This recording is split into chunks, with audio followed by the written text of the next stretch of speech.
កម្មភាពជាងកំពុងតែសាងសង់បន្ទប់ជួលសម្រាប់ពុកម៉ែបងប្អូនដែលកំពុងស្វែងរកជាងសាងសង់បន្ទប់ជួលម៉ៅដាច់អាចតាក់ទងមកខាងក្រុមជាងយើងខ្ញុំបានដោយមានទទួលម៉ៅដាច់គ្រប់ខេត្តក្រុងតែម្ដងបាទបន្ទប់ជួលនេះគឺមានទំហំ3ម៉ែត្រពីទឹកគុណ3ម៉ែត្រ8គឺយើងមានឡៅទឿមួយបាទឥឡូវនេះយើងមានឡៅទឿមួយហើយនឹងបន្ទប់នេះយើងធ្វើខ្នងទល់គ្នាបាទនេះបន្ទប់ទឹក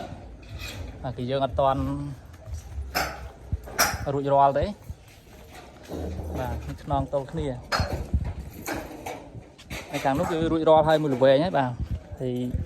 ភ្ញៀវរបស់បងម្ចាស់ផ្ទះបាទគឺជួលពេញអស់ហើយបាទមួយល្វែងនេះគឺ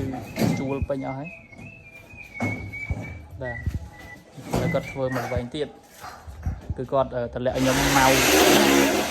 ដាច់បាទម៉ៅដាច់តែម្ដង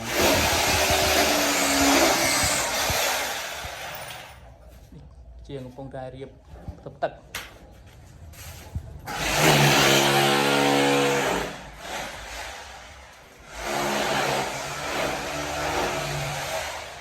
បាទសម្រាប់ពុកម៉ែបងប្អូនត្រូវការជាងក៏អាចតាក់ទងមកបានចូលមកដាច់គ្រប់ខេត្តក្រុងតែម្ដងបាទដំបូលគឺយើងប្រើប្រភេទលីសឡង់បាទគឺការពារកម្ដៅបាទគឺតិចមែនតើបាទនៅក្នុងនេះយើងមានឲ្យយើងកាត់បន្ថយកម្ដៅបានច្រើនបាទបាទអរគុណសូមជម្រាបលា